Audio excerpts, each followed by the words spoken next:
Tudo começou quando meus pais me matricularam no Instituto Harmonia. Eu tinha 14 anos e estava desesperado. Minhas notas eram ruins, eu não conseguia me concentrar e me sentia um fracasso. A escola prometia mudar tudo isso. Eles diziam que tinham um método revolucionário, capaz de transformar qualquer aluno em um gênio.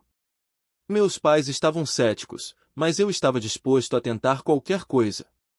No primeiro dia, fiquei impressionado. A escola era moderna, com salas high-tech e professores que pareciam saídos de um filme de ficção científica. Eles nos disseram que o segredo do sucesso estava em limpar a mente de bloqueios emocionais. Parecia estranho, mas eu estava tão cansado de me sentir incapaz que aceitei tudo sem questionar. Foi na segunda semana que as coisas começaram a ficar estranhas. Alguns alunos, incluindo eu, foram selecionados para sessões especiais. Eles nos levaram para uma sala escura, com máquinas que pareciam saídas de um filme de terror. Colocaram fones de ouvido em mim e me disseram para relaxar. Havia sons baixos, quase imperceptíveis, e flashes de luz que me deixavam tonto. Nas primeiras sessões, eu me sentia bem. Mais calmo, mais focado. Minhas notas começaram a melhorar, e meus pais estavam orgulhosos. Mas, aos poucos, percebi que algo estava errado. Eu não conseguia me lembrar de coisas simples, como o nome do meu cachorro de infância ou o que tinha comido no dia anterior. Quando questionei os professores, eles disseram que era normal, que meu cérebro estava se adaptando. As lacunas na minha memória começaram a se tornar impossíveis de ignorar. No início, eram pequenos detalhes, coisas que eu poderia ter esquecido naturalmente, o nome de um professor, o que eu tinha comido no dia anterior, uma conversa que tive com um amigo. Mas, aos poucos, essas lacunas se tornaram buracos enormes, como se alguém tivesse pegado uma tesoura e cortado pedaços inteiros da minha vida. Um dia, eu estava na biblioteca da escola, tentando estudar para uma prova de história, quando percebi que não conseguia me lembrar do nome do meu melhor amigo da infância. Eu sabia que ele existia, que tínhamos passado anos brincando juntos, mas o nome dele simplesmente não vinha à minha mente. Fiquei parado, olhando para o livro, com o coração acelerado. Como eu poderia esquecer algo tão importante? Foi então que Lucas, um colega de classe, se aproximou. Ele parecia diferente. Antes, Lucas era o tipo de pessoa que fazia piadas o tempo todo, que conseguia animar qualquer ambiente. Agora, ele estava quieto, com um olhar distante, como se estivesse sempre pensando em algo que ninguém mais podia ver. Ei, você está bem? Ele perguntou, com uma voz que parecia cansada. Não sei, respondi, hesitante. Você se lembra do nome do meu melhor amigo da infância? Lucas franziu a testa, como se estivesse tentando se concentrar. Não consigo me lembrar, ele admitiu, depois de um momento. Mas, isso é estranho. Eu também tenho esquecido coisas ultimamente. Coisas que eu sei que deveria lembrar. Foi a primeira vez que alguém confirmou o que eu estava sentindo. Até então, eu tinha tentado convencer a mim mesmo que era só estresse, que eu estava exagerando. Mas ver Lucas, alguém que eu conhecia há anos, lutando com as mesmas lacunas, me fez perceber que algo estava muito errado. Decidi investigar. Naquela noite, enquanto todos os alunos estavam no refeitório, eu me esgueirei até a sala das sessões secretas. A porta estava trancada, mas eu tinha visto a doutora Lúcia digitar o código algumas vezes e consegui me lembrar da sequência. Quando a porta se abriu, senti um frio na espinha. A sala estava escura, mas eu conseguia ver as máquinas, silenciosas e ameaçadoras, como se estivessem esperando por mim. No canto da sala, havia uma mesa cheia de papéis. Eu me aproximei e comecei a folhear os documentos. Eram relatórios, gráficos, notas médicas. E então, eu vi algo que fez meu sangue gelar, um documento com o título Operação Mnemosyne. Minhas mãos tremiam enquanto eu lia. O documento descrevia um projeto secreto, no qual os alunos eram submetidos a técnicas avançadas de manipulação de memória. O objetivo era otimizar o desempenho acadêmico removendo traumas, medos e outras interferências emocionais. Mas havia efeitos colaterais, perda de memória, confusão mental e, em alguns casos, a completa dissolução da identidade. Eu não conseguia acreditar no que estava lendo. Eles estavam nos usando como cobaias, apagando partes de quem nós éramos, tudo em nome do sucesso acadêmico. Minha mente estava uma bagunça, tentando processar o que isso significava. E então, ouvi passos no corredor. Rapidamente, guardei os documentos e me escondi atrás de uma das máquinas. A porta se abriu, e a doutora Lúcia entrou, acompanhada por um homem que eu não reconheci. Eles estavam conversando em voz baixa, mas eu consegui ouvir partes da conversa. O projeto está avançando bem, disse a doutora Lúcia. Mas alguns alunos estão começando a questionar. Precisamos acelerar o processo. E os efeitos colaterais? Perguntou o homem. São gerenciáveis, ela respondeu, com uma frieza que me deixou enjoado. Desde que mantenhamos o controle, não haverá problemas. Eu mal conseguia respirar. Eles estavam falando sobre nós como se fossemos objetos, experimentos, não pessoas. Quando eles saíram, eu esperei alguns minutos antes de sair da sala, com o coração batendo tão forte que eu achava que alguém poderia ouvir. Naquela noite, eu não consegui dormir. Fiquei deitado na cama, olhando para o teto, tentando entender o que eu tinha descoberto. Eles estavam apagando quem nós éramos, e ninguém mais parecia perceber. Ou, pior, ninguém mais parecia se importar. Depois de descobrir a verdade sobre a Operação Mnemosyne, eu sabia que não podia ficar parado. Cada minuto que passava no Instituto Harmonia era um minuto a mais em que eles podiam apagar quem eu era. Mas como escapar de um lugar que parecia estar sempre vigiado? Como confiar em alguém quando até meus próprios pais pareciam estar sob o controle deles? Na manhã seguinte, eu estava na aula de química, mas minha mente estava longe. Eu mal conseguia prestar atenção no que o professor estava dizendo. Tudo o que eu conseguia pensar era no documento que eu tinha visto, nas palavras da doutora Lúcia, na frieza com que eles falavam sobre nós como se fossemos cobaias. Eu precisava fazer algo, mas não sabia o que. Foi então que Lucas me puxou pelo braço durante o intervalo. Precisamos conversar, ele disse, com uma urgência que me fez seguir sem questionar. Ele me levou para um canto isolado do pátio, onde ninguém podia nos ouvir. Eu sei o que está acontecendo, ele disse, em voz baixa. Eles estão mexendo com nossas mentes, não estão? Eu olhei para ele, surpreso. Até então, eu tinha achado que estava sozinho nisso. Como você sabe? Perguntei. Eu também tenho lacunas na memória, ele admitiu. E ontem à noite, eu sonhei com coisas que eu não conseguia me lembrar quando acordei. Coisas da minha infância, sabe? Mas quando eu tentei falar com a doutora Lúcia, ela me disse que era só estresse. Só que, eu não acredito nela. Eu hesitei por um momento, mas decidi confiar nele. Mostrei a ele o que eu tinha descoberto, os documentos que eu tinha visto na sala das sessões secretas. Lucas ficou pálido enquanto lia. Isso é insano, ele disse, com uma voz trêmula. Eles estão nos apagando, pouco a pouco. Precisamos sair daqui.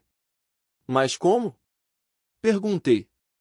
Eles estão em todo lugar. E mesmo se conseguirmos sair, para onde vamos? Lucas olhou ao redor, como se temesse que alguém estivesse nos observando. Temos que tentar, ele disse. Se ficarmos aqui, eles vão acabar com o que resta de nós. Naquela noite, combinamos de nos encontrar no corredor principal depois que todos estivessem dormindo. Eu mal conseguia me concentrar durante o jantar, comendo rapidamente e me desculpando para voltar para o quarto. Meus pais estavam na sala, assistindo TV, e eu sabia que tinha que ser rápido. Peguei uma mochila e coloquei dentro o que eu podia, um casaco, um pouco de dinheiro que eu tinha guardado, e o documento que eu tinha roubado da sala das sessões. Era a única prova que eu tinha, e eu não podia deixá-lo para trás. Quando o relógio marcou meia-noite, eu me esgueirei para fora do quarto. O corredor estava silencioso, iluminado apenas pela luz fraca das lâmpadas de emergência. Lucas já estava lá, esperando por mim. Vamos, ele disse, em um sussurro.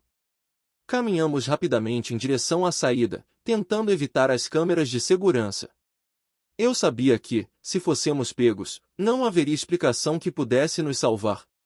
Mas, quando estávamos quase chegando à porta principal, ouvimos passos atrás de nós. "O que vocês estão fazendo aqui?" Era a voz da doutora Lúcia. Eu congelei. Ela estava parada no final do corredor, com uma expressão que era uma mistura de surpresa e raiva. "Corra!" Lucas gritou, puxando meu braço. Nós corremos. A doutora Lúcia gritou algo que eu não consegui entender, e logo ouvimos mais passos atrás de nós. Eles estavam nos perseguindo. Chegamos à porta principal, mas ela estava trancada. Lucas tentou forçá-la, mas não adiantou. "Por aqui!" Eu disse, puxando para um corredor lateral que levava à saída de emergência. Quando finalmente saímos do prédio, o ar frio da noite bateu no meu rosto. Nós corremos pelo jardim, em direção ao portão principal. Mas, quando chegamos lá, vimos que ele também estava trancado. "E agora?"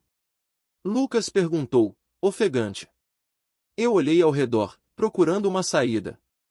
Foi então que vi uma parte da cerca que parecia estar danificada.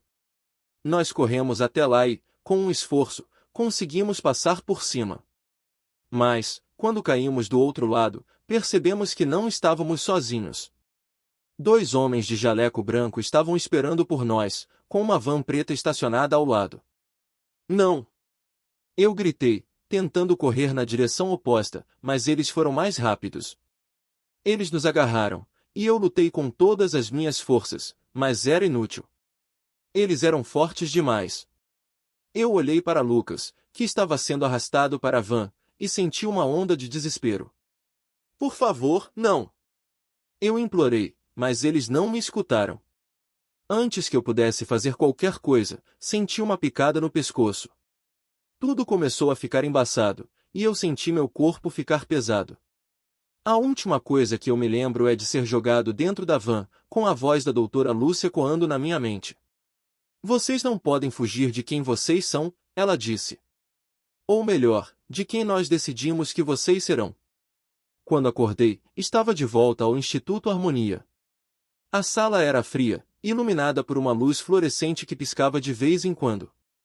Minha cabeça doía, e meu corpo parecia pesado, como se eu tivesse sido esmagado por uma tonelada de concreto. Tentei me mover, mas percebi que estava amarrado a uma cadeira, com pulseiras de couro prendendo meus pulsos e tornozelos. "Ah, você acordou", ouvi a voz da doutora Lúcia. Ela estava em pé na frente de mim, com uma expressão que era uma mistura de curiosidade e desprezo. "Você nos deu bastante trabalho, sabia? Onde está o Lucas?" Perguntei, minha voz rouca e fraca. Ela ignorou minha pergunta, caminhando em círculos ao meu redor como um predador avaliando sua presa. "Você realmente acha que poderia escapar?" Ela continuou. "Nós controlamos tudo aqui. Cada movimento, cada pensamento. Você é parte de algo maior agora, algo que você não pode entender." "Eu não sou um experimento!" Gritei, tentando me soltar das amarras. "Vocês não têm o direito de fazer isso com a gente!" Ela parou de andar e se inclinou para ficar na altura dos meus olhos. "Direito?" Ela disse, com um sorriso frio. "Nós temos mais do que o direito. Nós temos a responsabilidade. O mundo lá fora está cheio de pessoas quebradas, incapazes de alcançar seu potencial. Nós estamos consertando isso. E você é uma das peças mais promissoras que já tivemos." Eu senti um calafrio percorrer minha espinha. O que ela queria dizer com peça promissora? Antes que eu pudesse perguntar, a porta da sala se abriu, e 2 homens de jaleco branco entraram, carregando uma máquina que eu nunca tinha visto antes. Era menor do que as outras, mas parecia mais pessoal. Havia agulhas, fios e uma tela que exibia números e gráficos que eu não conseguia entender. "O que vocês vão fazer comigo?" Perguntei, minha voz tremendo. "Nós vamos terminar o que começamos", a doutora Lúcia respondeu, enquanto os homens preparavam a máquina. "Você já mostrou uma resistência impressionante, mas isso só prova que você é especial. Agora, vamos remover o que resta da sua antiga identidade e reconstruí-la do zero." Eu lutei contra as amarras, mas era inútil. Eles conectaram os fios da máquina à minha cabeça, e eu senti um choque frio percorrer meu corpo. A tela começou a piscar, e eu sabia que, em questão de minutos, eu não seria mais eu mesmo. Foi então que ouvi um barulho vindo do corredor. Gritos, passos apressados, e então a porta da sala foi arrombada. Era Lucas, acompanhado por um grupo de pessoas que eu não reconhecia. Eles estavam armados com bastões e sprays de pimenta, e avançaram sobre os homens de jaleco branco antes que eles pudessem reagir. Vamos! Lucas gritou, correndo até mim e começando a soltar as amarras. Como você? Eu comecei a perguntar, mas ele me interrompeu. Não há tempo para explicações. Precisamos sair daqui agora. Nós corremos pelo corredor, com o grupo de Lucas nos protegendo. A doutora Lúcia gritava ordens atrás de nós, mas ninguém a escutava. Quando finalmente saímos do prédio, vi que havia carros esperando do lado de fora, com motores ligados. Entrem! Uma mulher do grupo ordenou, e nós obedecemos. O carro acelerou, e eu olhei para trás, vendo o Instituto Harmonia ficando cada vez menor no horizonte. Eu estava livre, mas sabia que a luta estava longe de acabar. Algumas semanas depois, eu e Lucas estávamos em um lugar seguro, longe do Instituto Harmonia. O grupo que nos resgatou era formado por ex-alunos e funcionários que haviam escapado antes de nós. Eles tinham reunido provas, documentos e testemunhos que expunham a verdade por trás da Operação Mnemosyne. Mas a maior surpresa veio quando descobrimos que o Instituto Harmonia era apenas um braço de uma organização muito maior, com ramificações em todo o mundo. Eles não estavam apenas manipulando memórias, estavam criando uma nova geração de pessoas perfeitas, sem traumas, sem medos, sem individualidade. E o mais chocante de tudo? Eu e Lucas éramos parte de um experimento ainda maior. Nossas memórias não estavam sendo apenas apagadas, estavam sendo substituídas. Eles estavam nos transformando em algo que não éramos, e o pior é que, em algum nível, isso já tinha começado a funcionar.